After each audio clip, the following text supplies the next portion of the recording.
Vamos a orar al Señor. Oremos. Oh Señor, grande eres sobre toda tu creación, Padre Santo. Y en este día venimos reconociéndote como el Dios de la revelación, el Dios que nos ha dado su palabra para que nosotros no vivamos en oscuridad. Gracias, Padre, por el gran privilegio que tú nos has dado de haber revelado a Jesucristo en nuestros corazones para vida eterna. Gracias, Señor, porque nos has dado convicción de pecado, porque nos has ayudado a que veamos nuestra maldad y que nos has ayudado a venir arrodillados delante de ti pidiendo perdón. Sé con nosotros ahora en el estudio de tu palabra, Señor, en Cristo Jesús. Amén. En este capítulo 16, hermanos, que vamos a leer ahora, se nos narra en los primeros 6 versículos la situación que se da entre Sarai, la esposa de Abraham, y Agar, su sierva. Y luego en los versículos 7 en adelante, hasta el final, vamos a ver el nacimiento de Ismael. Antes de entrar en la lectura, hermanos, quiero que recordemos del capítulo anterior, de dónde venimos, rápidamente. El capítulo anterior es un capítulo glorioso porque vemos a Abraham como un hombre de fe, donde Dios, el pacto que había hecho con el Hijo desde la eternidad, lo confirma en un ritual donde Dios pasó solo, ¿recuerdan? Confirmando que Dios es un pacto donde Dios es el que garantiza todo. No hay nada en nosotros que pueda dañar ese pacto. La garantía del pacto es el mismo Dios. Pero venimos al capítulo 16, después de todo eso. Y aparte de eso, recordemos que la preocupación de Abraham en el capítulo anterior era, Señor, vamos a parafrasear, los años pasan, me estoy poniendo viejo, no tengo un hijo. Me va a heredar Eliezer que tengo aquí, mi siervo en mi casa. Y recuerden que Dios le confirmó, ahí le dijo, no, Abraham. Un hijo de tus entrañas va a ser tu heredero. Pero venimos al capítulo 16 y sucede algo muy triste aquí. Triste porque involucra a Abraham como líder y como hombre de fe. Y también esto nos enseña a nosotros que nosotros debemos cuidarnos día a día en nuestra relación con Dios. Día a día. Abraham fue predestinado delante de la fundación del mundo. Abraham recibió la promesa. Está en el libro de Hebreo como de los héroes de la fe. Dios le hablaba directamente. Era un profeta. Y aquí lo vemos cómo él cae de nuevo. Vamos a leer Génesis 16, 1 al 16. Sarai, mujer de Abraham, no le daba hijos, y ella tenía una sierva egipcia que se llamaba Agar. Dijo entonces Sarai a Abraham, ya ves que Jehová me ha hecho estéril. Te ruego pues que te llegues a mi sierva, quizá tendré hijos de ella. Y atendió Abraham al ruego de Sarai. La Biblia de las Américas traduce ahí, y Abraham escuchó la voz de Sarai. El comentarista que más estoy siguiendo en los estudios de Génesis, que es un inglés que se llama Gordon John Wihan, que está haciendo la traducción del hebreo directamente, dice, Abraham obedeció a su esposa. Versículo 3. Y Sarai, mujer de Abraham, tomó a Agar, su sierva egipcia, al cabo de 10 años que había habitado Abraham en la tierra de Canaán, y la dio por mujer a Abraham, su marido. Me paro aquí. La Reina Valera habla que la dio por mujer, igual que las Américas, pero la traducción de las Américas en el inglés dice esposa, la dio como esposa. Y del hebreo, Gordon John explica que es esposa en el original, en el hebreo. ¿Ok? Versículo 4. Y él, Abraham, se llegó a Agar, la cual concibió. Y cuando vio que había concebido, miraba con desprecio a su señora. Entonces Sarai dijo a Abraham: mi afrenta sea sobre ti. Yo te di mi sierva por mujer, y viéndose encinta me mira con desprecio. Juzgue Jehová entre tú y yo. Y respondió Abraham a Sarai: he aquí, tu sierva está en tu mano, haz con ella lo que bien te parezca. Y como Sarai la afligía, ella huyó de su presencia. Versículo 7. Y la halló el ángel de Jehová junto a una fuente de agua en el desierto, junto a la fuente que está en el camino de Shur. Y le dijo: Agar, sierva de Sarai, ¿de dónde vienes y a dónde vas? Y ella respondió: huyo de delante de Sarai, mi señora. Y le dijo el ángel de Jehová: vuélvete a tu señora y ponte sumisa bajo su mano. Le dijo también el ángel de Jehová: multiplicaré tanto tu descendencia que no podrá ser contada a causa de la multitud. Además le dijo el ángel de Jehová: he aquí que has concebido y darás a luz un hijo y llamarás su nombre Ismael, porque Jehová ha oído tu aflicción. Y él será hombre fiero, su mano será contra todos y la mano de todos contra él, y delante de todos sus hermanos habitará. Antes de seguir al otro versículo, la Biblia de las Américas lo traduce de esta manera aquí, que está más fiel a los originales. Y él será indómito como asno montés, y su mano será contra todos, y la mano de todos contra él, y habitará al oriente de sus hermanos. Versículo 13. Entonces llamó el nombre de Jehová, que con ella hablaba: tú eres Dios que ve, porque dijo: ¿no he visto también aquí al que me ve? Por lo cual llamó al pozo, pozo del viviente que me ve. He aquí está entre Cades y Beret. Y Agar dio a luz un hijo a Abraham, y llamó a Abraham el nombre del hijo que le dio a Agar, Ismael. Era Abraham de edad de 86 años cuando Agar dio a luz a Ismael. Aquí podemos ver, hermanos, en esta narración, tres escenas generales. Del versículo 1 al 6 podemos ver el plan de Sarai para resolver su problema de infertilidad. En el versículo 7 al 14, el encuentro de Agar con el ángel, y en los versículos del 15 al 16, Agar da a luz a Abraham un hijo. En cada una de estas escenas, hermano, como vimos, las mujeres son las principales actrices. Sarai toma la iniciativa en la escena primera, mientras que Abraham simplemente está de acuerdo con la sugerencia. La acción en la segunda escena es provocada por la huida de Agar. Aquí el ángel del Señor domina la escena y Agar acepta sus órdenes y sus promesas, mientras que Sarai no aparece ya en absoluto de ahí en adelante. En la tercera escena, Agar da a luz y Abraham le pone el nombre al niño. El relato presenta el conflicto entre dos mujeres compitiendo por el respeto y afecto de un hombre. Aunque Sarai es descrita como la dueña de la casa en todo momento, no simplemente explotando a su doncella Agar, sino también diciéndole a su esposo qué hacer, es evidente que Agar sale mejor al final de la narración. Y finalmente da a luz un hijo, no para Sarai, como estaba planeado, sino, como dice la narración 3 veces, para Abraham.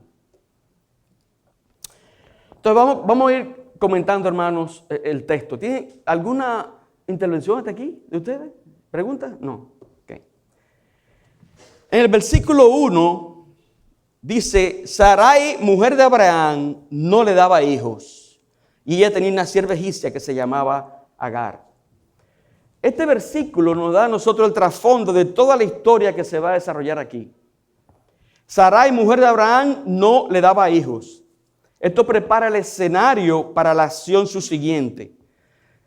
Sarai, el motor principal, se presenta de inmediato y luego se insinúan los motivos de su actividad, que no tenía hijos. Y fíjense que al final de la narración se dice que Abraham tenía ¿cuántos años? 86 años. O sea que Abraham y Sarai están preocupados, los dos, Fíjense, Abraham, el hombre de fe, viendo que la promesa de Dios se le retrasaba, su fe empezó a titubear, a desestabilizarse.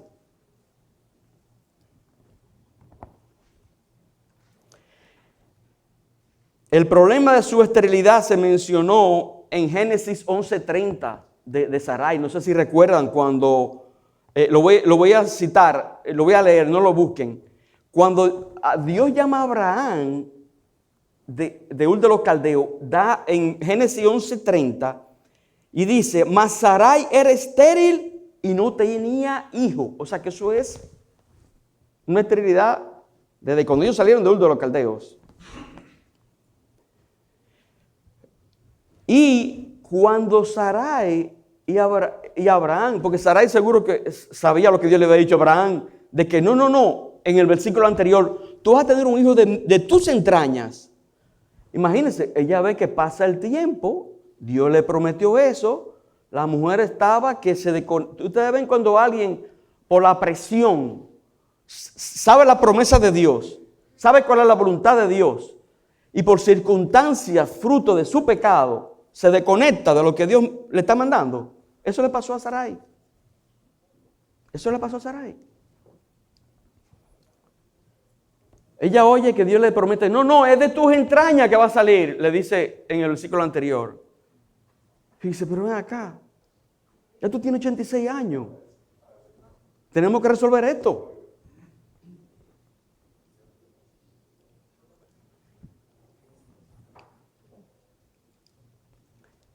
En Génesis 15:4, que fue lo que leímos anterior, Dios le dice a Abraham, luego vino a él palabra de Jehová diciendo, no te heredará hablando de el siervo, sino un hijo tuyo será el que te heredará. Las Américas lo traduce de tus entrañas, él será tu heredero. Esto indicaba que iba a tener un hijo real de él, no solo un adoptado. Y Sarai era la esposa de Abraham, por lo que parece implicar que el hijo iba a ser de Sarai.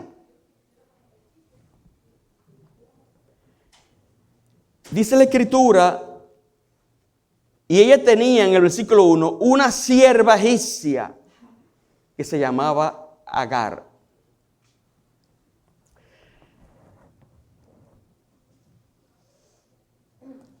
Este texto explica la relación que había entre Sarai y Agar.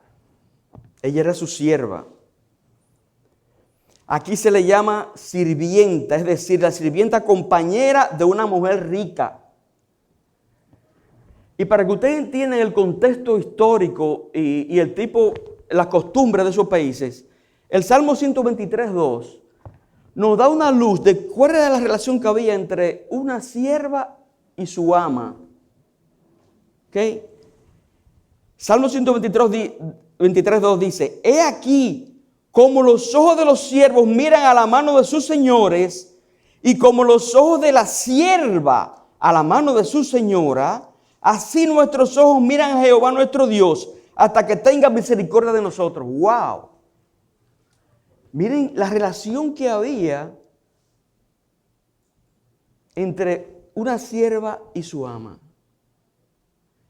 Aquí el texto lo compara, lo veían como si fueran su Dios.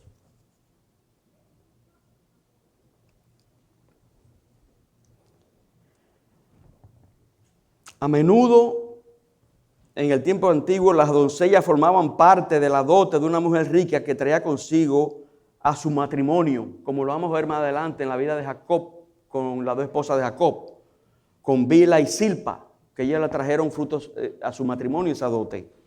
Se la dio su padre. De todos modos, la doncella no solo estaba sujeta a su ama, sino también que le pertenecía a ella.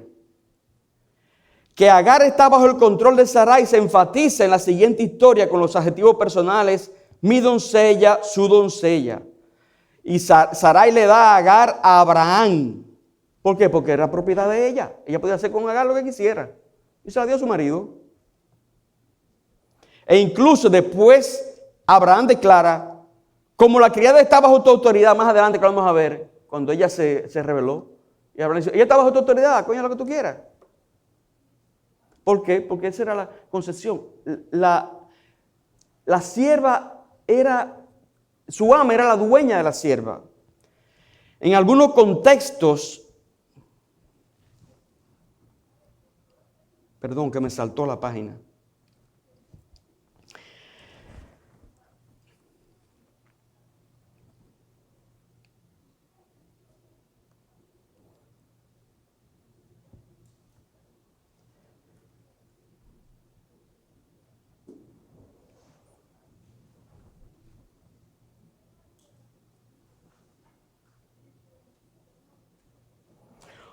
En algunos contextos, sirviente es intercambiable con esclava. Sin embargo, las esclavas generalmente parecen responder ante un amo en lugar de ante un amante. De hecho, a menudo sirven como concubinas, esposas de segunda clase, ya sea porque el amo también tiene otra esposa o porque la familia de la muchacha era demasiado pobre para poder pagar una dote por ella.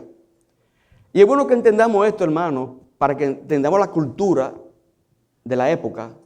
Y Dios trabajó con esos hombres dentro de esa cultura.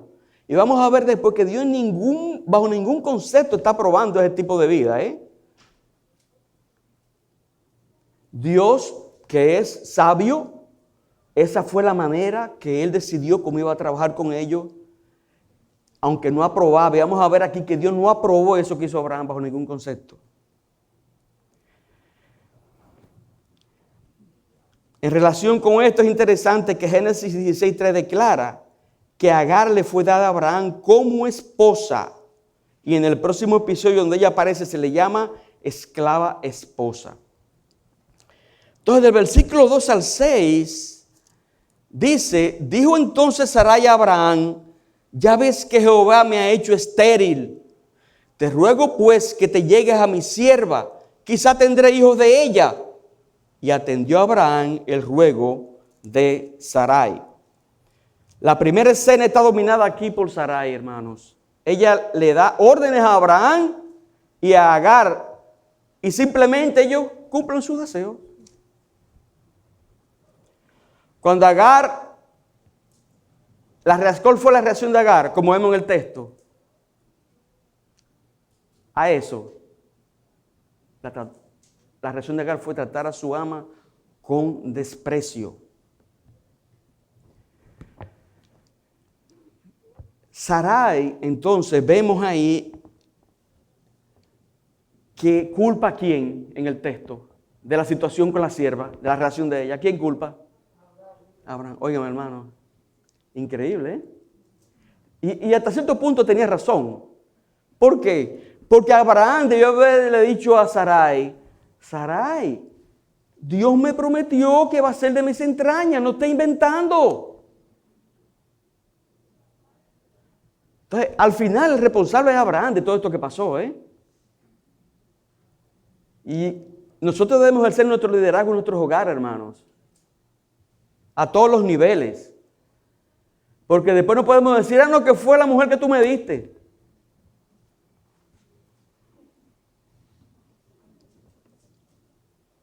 Sarai culpa a Abraham por el problema.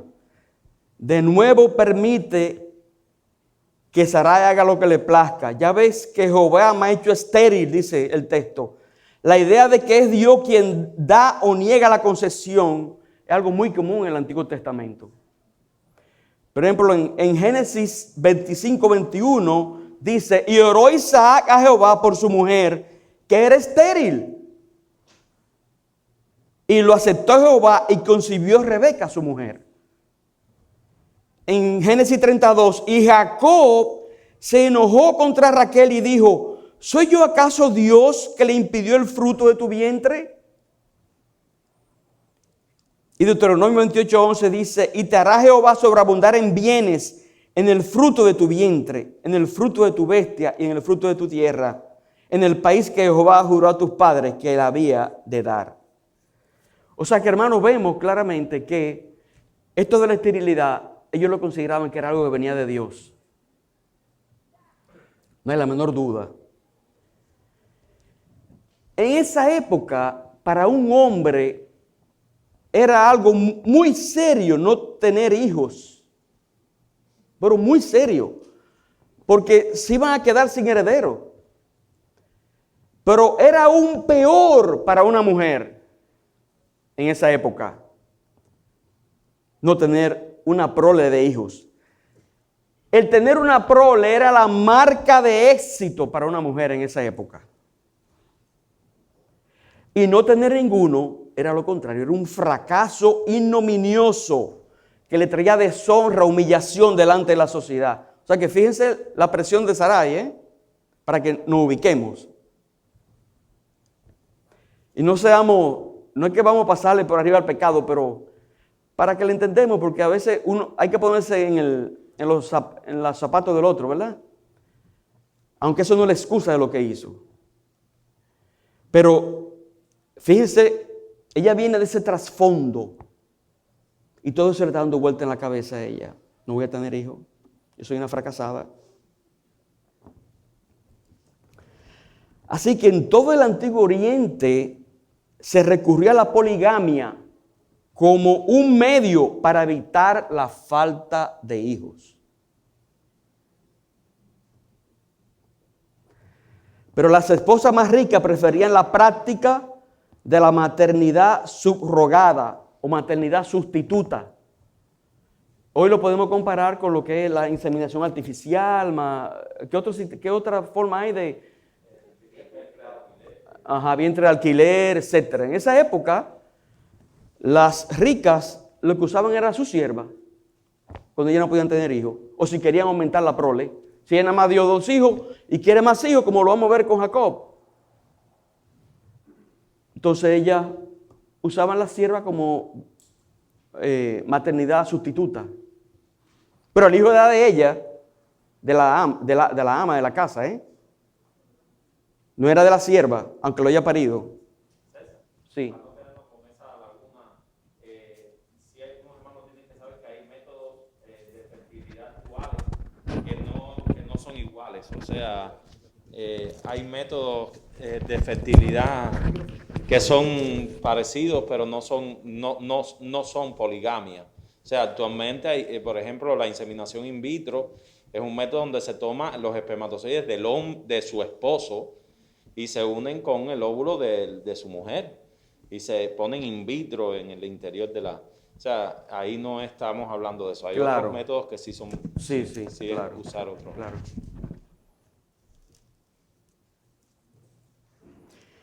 La dueña de la casa podía sentir de esa manera que el hijo de su criada era suyo y ejercer el control sobre él.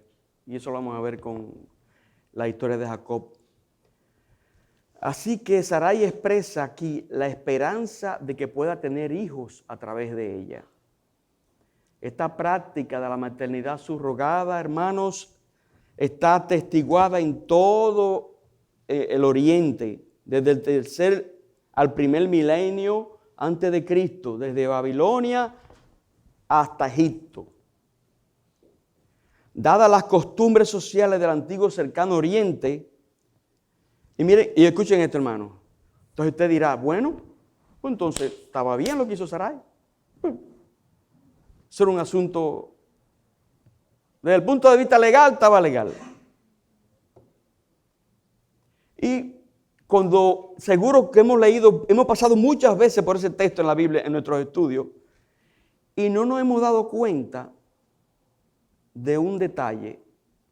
Gracias a Dios que Dios ha dado hombres que se van a la profundidad del idioma y sacan cosas que nosotros no podemos ver.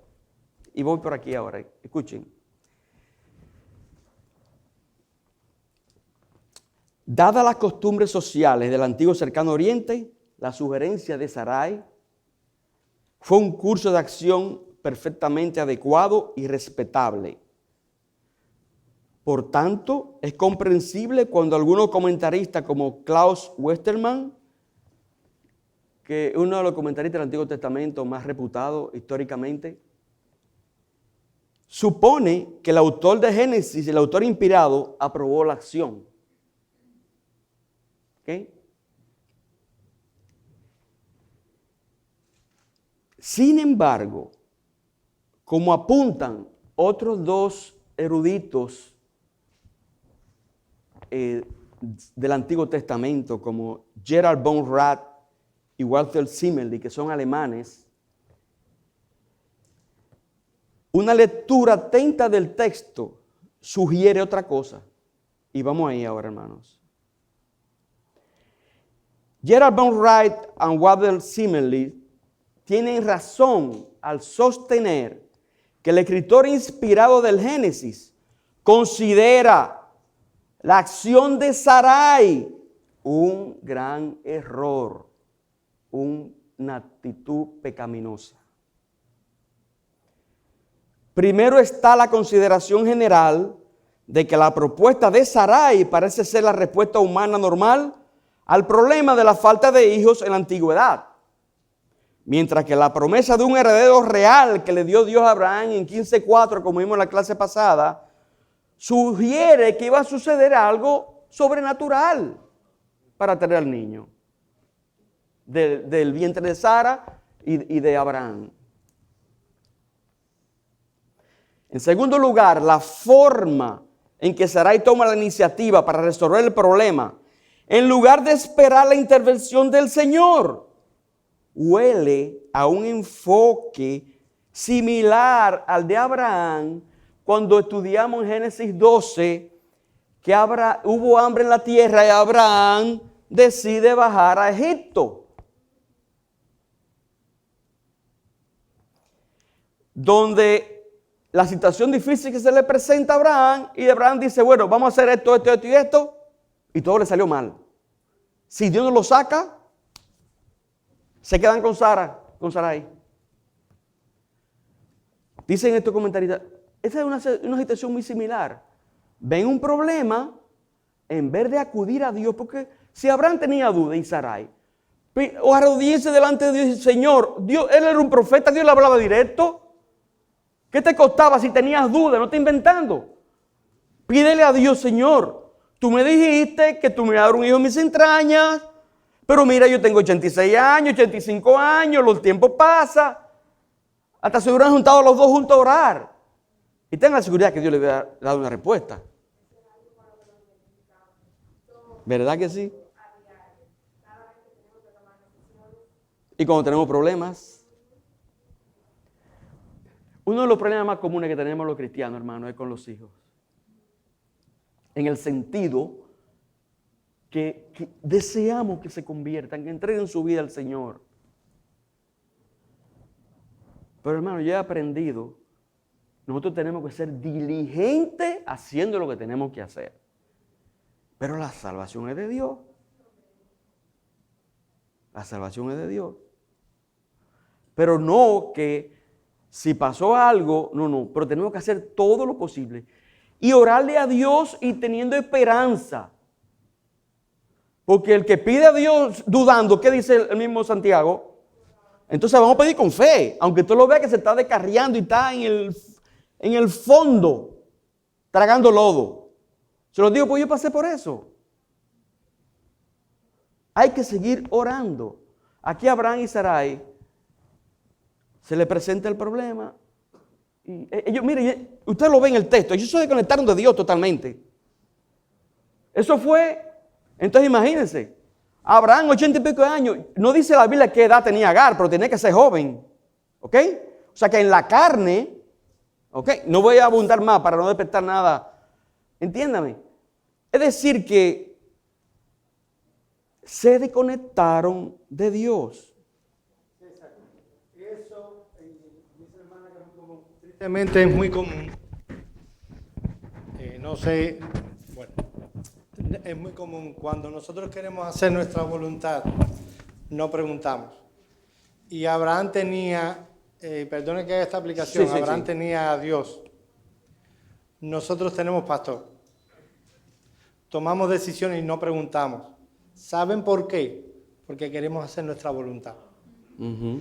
Porque sabemos que si preguntamos, tenemos dos posibilidades. Que nos digan, bien, bravo, tremenda idea, o que digan, esa es la estupidez más grande que vas a cometer con tu vida. ¿Por qué Sara y Abraham, que ya de por sí debían saber que la decisión estaba fuera totalmente del lugar, no preguntaron a Dios? Querían hacer su voluntad. Cuando quieras tomar una decisión y crees que eres suficientemente sabio como para no consultarlo, créeme, lo que en verdad quieres es hacer tu voluntad. Nadie, ni este pecador miserable que hay aquí, es suficientemente sabio para tomar todas las decisiones en su vida. Por eso Dios nos pone en una iglesia, para ayudarnos los unos a los otros. Entonces, cuando quieras tomar una decisión, mi hermano, pregunta, no tienes que preguntarme a mí, aquí hay otro. Pregunta, no te creas muy sabio como para tomar decisiones solo. Yo no te estoy diciendo una decisión de que voy a cocinar mañana en la mañana. Si tú me llamas para eso, mi esposa cuando nos casamos, al inicio, me decía, ¿qué voy a cocinar? ¿Qué quieres que cocine mañana? Todavía me pregunta y yo le respondo otra cosa, ¿no? Pero en aquel entonces yo le decía, pero yo te pregunto a ti qué voy a predicar el domingo. Se lo decía en broma, después le decía, no, me gustaría comer esto aquí. Y ahora, cuando yo le pregunto a ella, ¿de qué predico el domingo, la próxima serie? Ella me dice en broma, yo te pregunto qué voy a cocinar al otro día. Ella me sigue preguntando, pero ella es una broma entre nosotros. Yo no te estoy diciendo que hable de eso, pero todos los días o con bastante frecuencia tomamos decisiones importantes y no preguntamos. No preguntamos a otros. No preguntamos de verdad, con deseo de que nos digan. Así es.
Amén.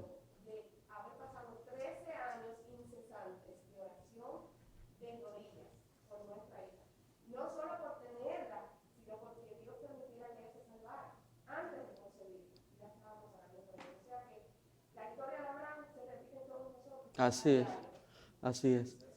Sí. Yo me he dado cuenta que en el proceso de tomar malas decisiones, como decía el pastor, también hay otro sentido. Cuando nosotros le damos demasiada vuelta al asunto, tratamos de buscar justificaciones espirituales a cosas que sabemos que están mal, pero yo no sé si a ustedes les pasa, pero yo a veces digo, no, pero es que yo estoy poniendo argumentos para acallar mi conciencia que me está gritando que voy a tomar una mala decisión. Otras veces hay hermanos que se han acercado, yo no sé si en mi caso me ha pasado, pero a lo mejor me ha pasado también, y se acercan no a hacer una pregunta al pastor, se acercan a traer un argumento de su situación. O sea, yo voy a tomar esta decisión porque yo vi en este texto de la Biblia que mira, yo vi aquí que esta decisión que yo voy a tomar está bien y yo voy a darle para adelante. Eso no es hacer una pregunta, eso es a justificar la situación. Hermano, cuando tratamos de acallar la conciencia, habitualmente vamos a fracasar, vamos a tomar una mala decisión. Si, como a Abraham le pasó, mira, yo soy de 86 años, yo estoy viejo, la sociedad me acepta así, esas son las leyes en que, y a veces metemos a Dios y todo, mira, tú me has puesto en este contexto histórico, esto es legal, esto que estoy haciendo, yo soy de 86 años, ¿para cuándo es esto? Entonces, está callando su conciencia para tomar una mala decisión. Yo creo que también tenemos que tener eso claro. Así es. Y hermano, yo no voy a decir, pero hasta cierto punto nosotros, porque quizá, bueno, lo voy a decir, Abraham, nosotros no sabemos tanto lo que Dios le había revelado, porque el Génesis no lo presenta. Tenemos luz de eso en el Nuevo, pero quizá conocía más de lo que nosotros sabemos, porque como Cristo dijo, Abraham vio mi día, pero definitivamente nosotros tenemos la palabra de Dios completa hoy en día. Y tenemos esa ventaja sobre Abraham. Tenemos sus promesas, tenemos los mandamientos de Dios. Más adelante vamos a ver en el próximo versículo, capítulo, como Abraham le empieza diciendo, Dios le empieza diciendo a Abraham, anda delante de mí, sé perfecto, santidad.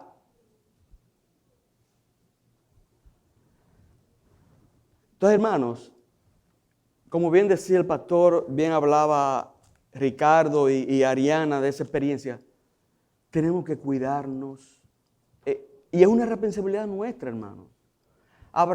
Era responsabilidad de Abraham y Sarai obedecer a Dios en todas las circunstancias, como la es nuestra. Mi esposa no puede obedecer a Dios por mí, ni yo por ella. Cuando ella esté fallando, yo tengo que ponerla por donde debe de ir, y viceversa. Y un hermano, ¿por qué la Escritura nos manda a molestarnos unos a otros dentro de la iglesia? ¿Por qué? ¿Usted cree que eso está ahí de balde? Y Dios tenía aquí, Abraham tenía aquí al creador de los cielos y de la tierra que le hablaba directo y no buscó consejos con él.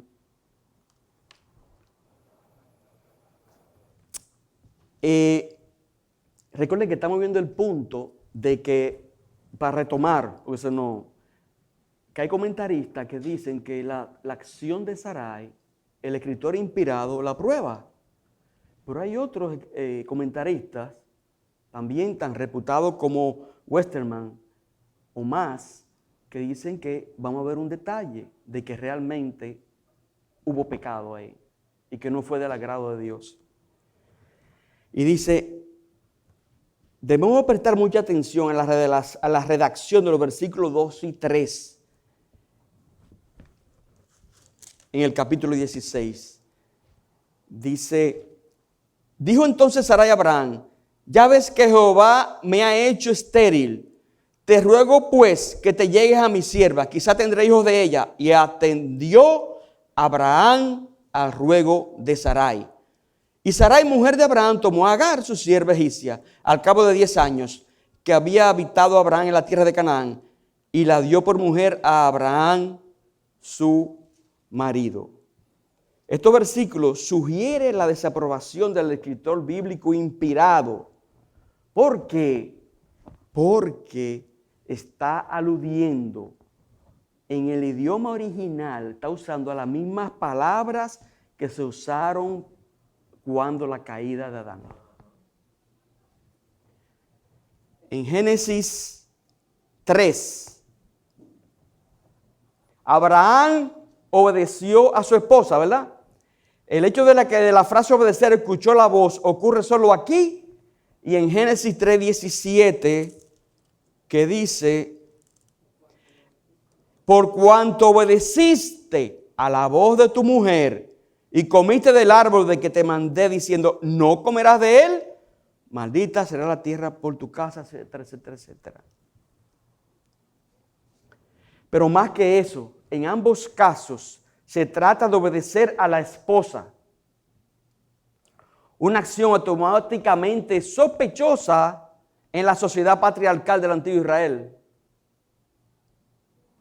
¿Qué es esto? Que esto es más que una alusión casual a la caída, parece ser confirmado por el versículo 3, donde se encuentran más ecos de esta narrativa. Y dice así el versículo 3. Y Sarai, mujer de Abraham, tomó a Agar su sierva al cabo de 10 años que había habitado Abraham en la tierra de Canaán y la dio por mujer a su esposo. Sarai, la esposa de Abraham, tomó a Agar y se le entregó a Abraham su esposo.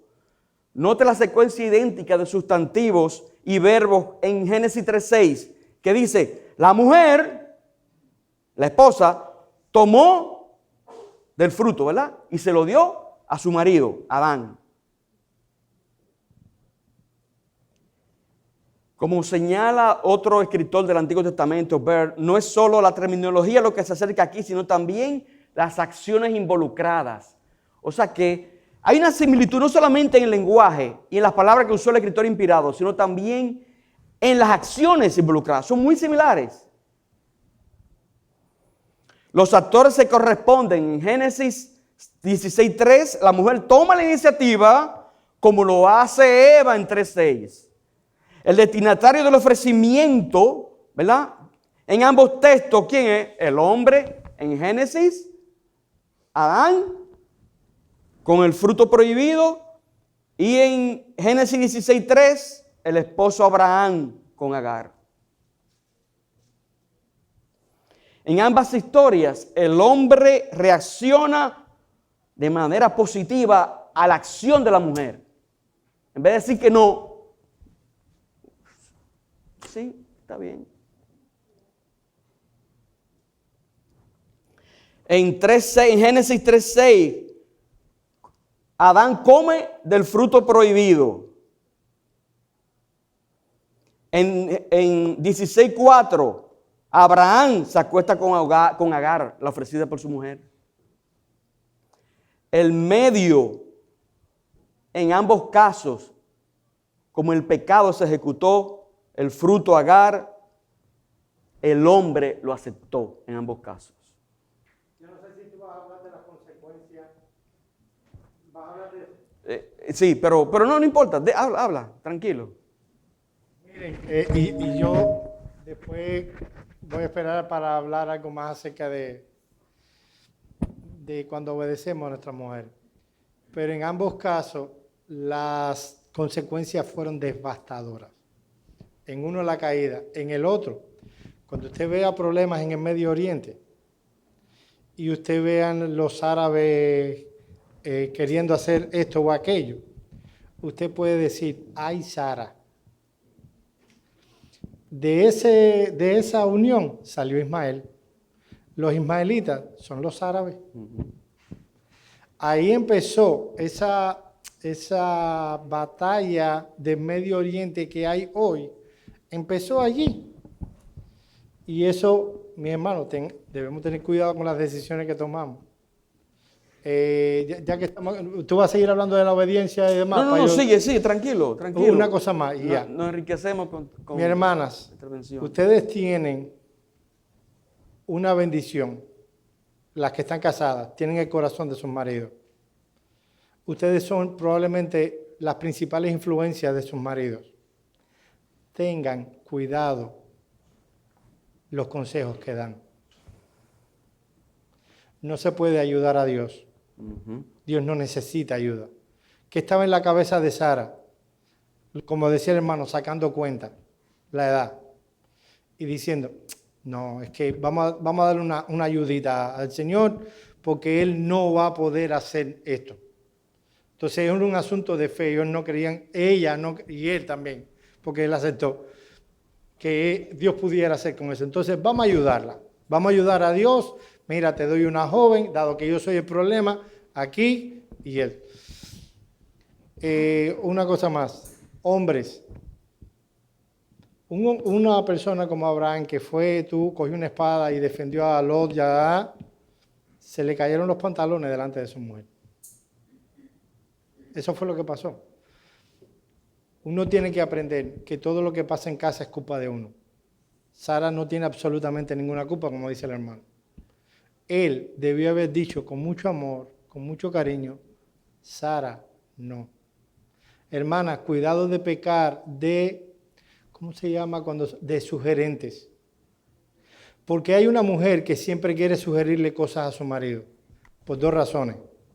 Una, desconfía de su marido. Dos, es soberbia. Cree que si no sale las buenas decisiones, pero estoy buscando otra, las buenas ideas, esa es. Las buenas ideas de casa salen solo de la cabeza de ella. Sería bueno decir, tengo una idea, pero voy a dejar a mi esposo a que él le salga una, o dos, o 10. Lo que pasa, a veces hay mujeres que dicen, yo quiero un líder en mi casa, y la culpa la tiene ella, porque no deja que su marido lo sea. Y hay mujeres que dicen, yo quiero un líder en mi casa, hasta que lo tienen. Cuando lo tienen, entonces no lo quieren. Déjenme decir lo que yo lo he visto.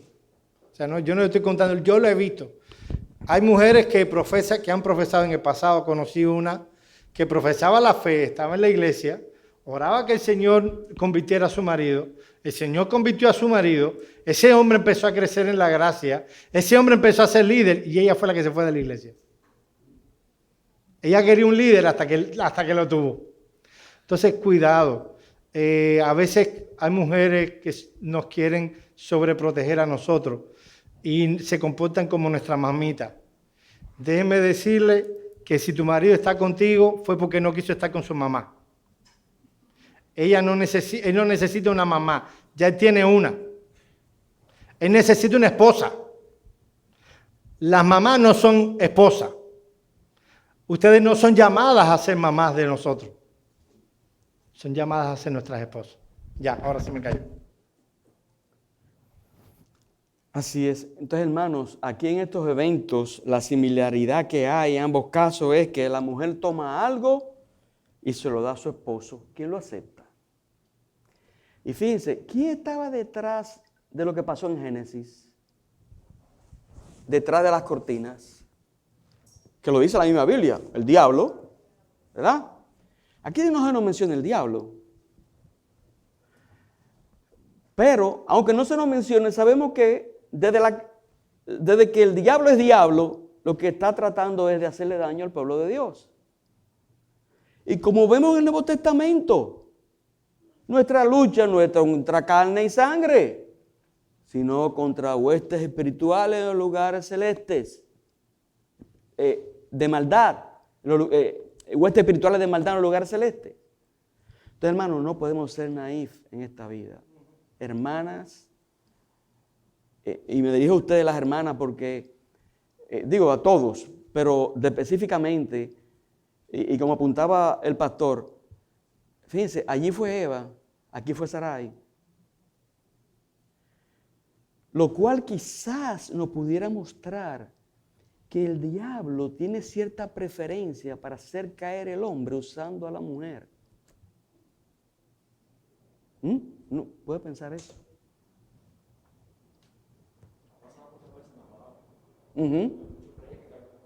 Así es, así es. Entonces esto, hermano, nos lleva a la conclusión, a una conclusión.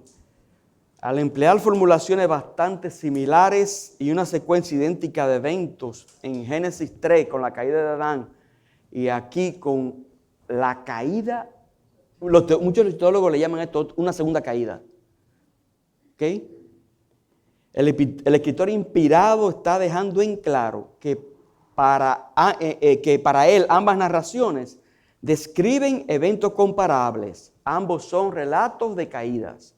Lo único que es la consecuencia de la primera caída no se compara con la de la segunda. Pero el pastor hablaba de las consecuencias de la segunda caída. Lo estaremos viviendo esa consecuencia hasta que Cristo venga. Entonces en el versículo, antes de pasar al versículo siguiente, 10 años después de que Abraham se estableció en Canaán, dice al final, este comentario al final del pasaje puede tener, es un arma de doble filo. Obviamente explica la preocupación de Sarai por hacer algo por su falta de hijos, pero también puede insinuar que la promesa de la tierra está demostrando ser válida.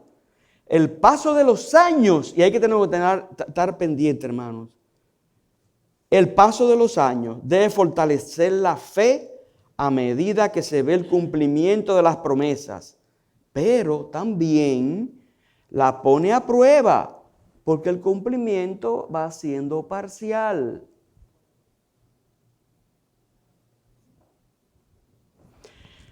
En el versículo 4 dice, y él se llegó a Agar, la cual concibió, y cuando vio que había concebido, miraba con desprecio a su señora. Al consumar el matrimonio, Abraham y Agar son simplemente instrumentos de Sarai. Y dice, y ella concibió, lleva la expectativa de que el plan de Sarai sería un éxito. Pero la reacción de Agar lo cambió todo. Empezó a ver con desprecio a su señora. Provoca tantos celos por parte de Sarai esta situación, que si la intervención divina no llega, ahí se hubiera armado un caos. Y en el versículo 7 vemos que aparece el ángel de Jehová a resolver la situación. ¡Wow! Miren qué problema tan grande había aquí. Que el ángel de Jehová tiene que venir a resolver la situación.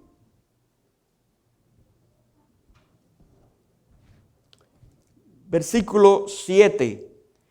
Y la halló el ángel de Jehová junto a una fuente de agua en el desierto. Recuerden que ella sale huyendo por el maltrato de Sarai. Y Abraham, fíjense, le digo que le dice, acoña lo que tú quieras. Tú eres que manda aquí. Esto fue como, tú eres que manda aquí, acoña lo que tú quieras. Y la sacó. ¡Wow! ¡Qué abusador! ¡Qué falta de... Hermano, esa es la palabra, ¿eh? No nos perdamos.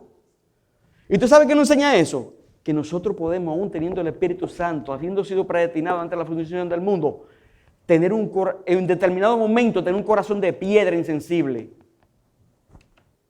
Vuelvo y les digo, hermano, cuidemos nuestras almas. No porque las perdamos, sino para que vivamos en santidad día a día. Amando a Dios y amando a nuestro prójimo como nosotros mismos. Y Sarai, en los versículos anteriores del que leí, el 7, sale huyendo por el maltrato. Y ahí es que viene entonces el ángel de Jehová a socorrerla a ella. En el versículo 7 dice, y la halló el ángel de Jehová junto a una fuente de agua en el desierto, junto a la fuente que está en el camino de Shur. Antes de seguir, hermano, miren, ustedes saben lo que es, que la sacan fuera al desierto. Abraham se queda tranquilito, sin ningún remordimiento de conciencia. No vamos a decir Sara, porque Sara estaba con ella, que no la quería ver, ¿verdad? Pero Abraham, ella deambulando en el desierto. ¡Qué insensibilidad! Y Dios, y el ángel de Jehová que viene a socorrerla. Versículo 8, y le dijo a Agar, sierva de Sarai, ¿de dónde vienes tú? Y le dijo el ángel de Jehová, Agar, sierva de Sarai, ¿de dónde vienes tú y a dónde vas? Y ella respondió, huyo de delante de Sarai, mi señora. Y le dijo el ángel de Jehová, vuélvete a tu señora y ponte sumisa bajo su mano. Le dijo también el ángel de Jehová, multiplicaré tanto tu descendencia que no podrá ser contada a causa de la multitud. Además le dijo el ángel de Jehová, he aquí que has concebido y darás a luz un hijo y llamarás su nombre Ismael, porque Jehová ha oído tu aflicción. Dios tuvo misericordia de Agar y vino a socorrerla. El ángel de Jehová, hermanos, es uno de los temas en la Escritura más hermosos de estudiar, de verdad. Se menciona 58 veces en el Antiguo Testamento y 11 veces se aparece como el ángel de Dios. Por ejemplo, en Génesis no lo vamos a buscar. En Génesis, cuando vinieron los ángeles antes de la destrucción de Sodoma, que lo vamos a ver más adelante, en Génesis 18, vienen los ángeles, 3 ángeles, dice la escritura, a donde Abraham. Génesis 18, 2 dice, y alzó sus ojos y miró a Abraham, y he aquí 3 varones que estaban junto a él, y cuando los vio, salió corriendo delante de su tienda a recibirlos, y se postró en tierra. Luego en el 22 dice, y se apartaron de allí los varones, y fueron hacia Sodoma, pero Abraham estaba aún delante de Jehová. ¿Qué nos dice este texto, hermano? Resulta que los ángeles del Señor en la Biblia, en el Antiguo, ellos aparecen a veces en grupos, como este texto que leímos. Pero, en este caso, ustedes ven que de los 3 que llegaron, se fueron 2. Y más adelante dice que era Jehová el que se quedó con Abraham. También tenemos casos como en Jueces, capítulo 6, versículo 11, dice, y vino el ángel de Jehová y se sentó debajo de la encina que está en Ofra, la cual era de Joás Abieserita. Y su hijo Gedeón estaba sacudiendo el trigo en el lagar para esconderlo de los madianitas. Y el ángel de Jehová se le apareció y le dijo, Jehová está contigo, varón esforzado y valiente. Y Gedeón le respondió, Señor mío, si Jehová está con nosotros, ¿por qué nos ha sobrevenido todo esto? ¿Y dónde están todas tus maravillas que nuestros padres nos han contado diciendo, no nos sacó Jehová de Egipto? Y ahora Jehová nos ha desamparado y nos ha entregado en manos de los madianitas. Y mirándole a Jehová le dijo, o sea que el ángel de Jehová que estaba allí era Jehová, delante de Gedeón, dice la escritura, y mirándole a Jehová le dijo, ve con esta tu fuerza y salvarás a Israel de la mano de los madianitas. ¿No te envío yo? Jehová le dijo, ciertamente yo estaré contigo y derrotarás a los madianitas como a un solo hombre. Era Jehová, el ángel de Jehová. Cuando, como aquí el texto simplemente habla de un solo ángel del Señor, esto debe entenderse como Dios mismo apareciendo en forma humana. Realmente es la opinión unánime de los teólogos que eran manifestaciones de Cristo en el Antiguo Testamento. Y eso a mí me llena de tanto consuelo, hermano, y de gozo, saber que nuestro Señor estuvo involucrado en la tierra aún antes de su encarnación. Sí. Como usted explicaba ahorita, que es muy importante cuando uno se va a exponer a un contexto, entender el entorno de lo que es la historia del momento que se estaba viviendo. Esta mujer fue sentenciada a muerte. Aún en el Medio Oriente hay una tradición que cuando una persona es echada al desierto es porque no va a sobrevivir. Esta persona va a morir. Y esta mujer experimentó en el momento negro de su vida, de muerte, en medio de una aflicción que ella no podía con ese peso, que Dios la escuchó. Sí. Hay aflicciones en nosotros que son un desierto. Hay aflicciones que son negras, que no tienen luz. Hay dolores que son como un propio desierto. Y nosotros debemos tener la seguridad que la persona que le habló a esta mujer que estaba en esa aflicción y en el estado de muerte casi, es la misma persona que nos habla hoy en día. Amén. Es el mismo Dios. Ahora, amén. No vamos a tener un ángel. No nos va a hablar un ángel. Pero sí nos va a hablar el propio Dios a través de su palabra. Uh-huh. No esperemos que aparezca un ángel. Vayamos a la Escritura, que es de la única manera que Dios a través de su Espíritu habla a nuestras almas. En los momentos difíciles, en los momentos negros, vayamos a buscar la palabra de Dios. Así es, amén. Y el ángel de Jehová, hermanos, mayormente aparece en Génesis y en el libro de Jueces, más otras apariciones en otros libros del Antiguo Testamento donde se narra.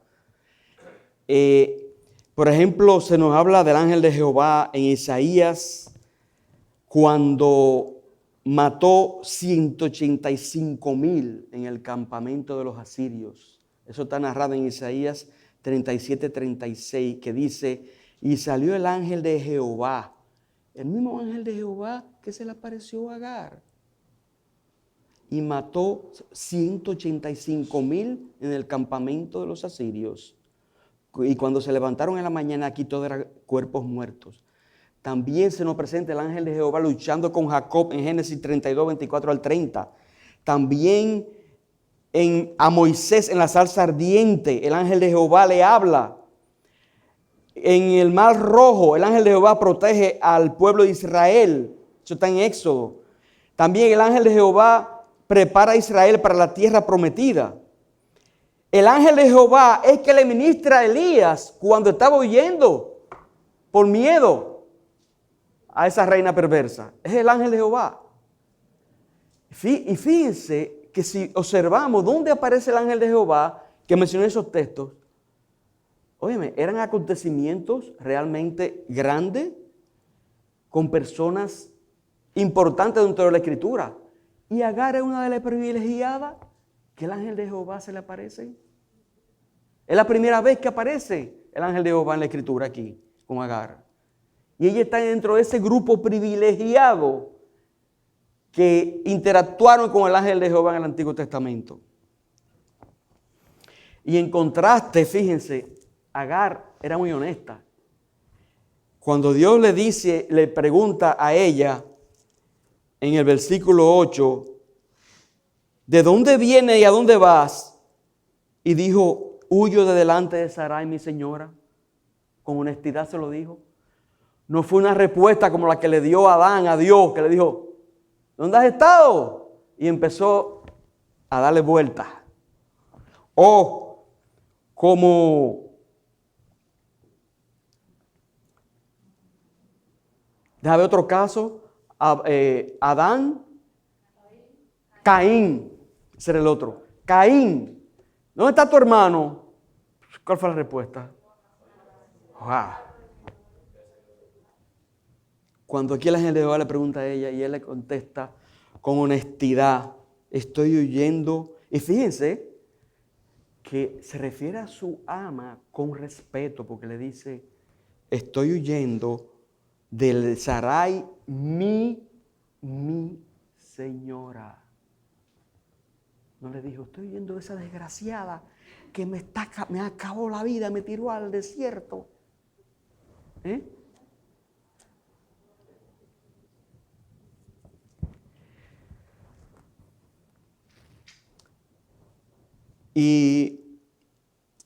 Pero fíjense, hermano, quiero que nos enfoquemos aquí. Cómo Dios en su misericordia trata con Agar aquí.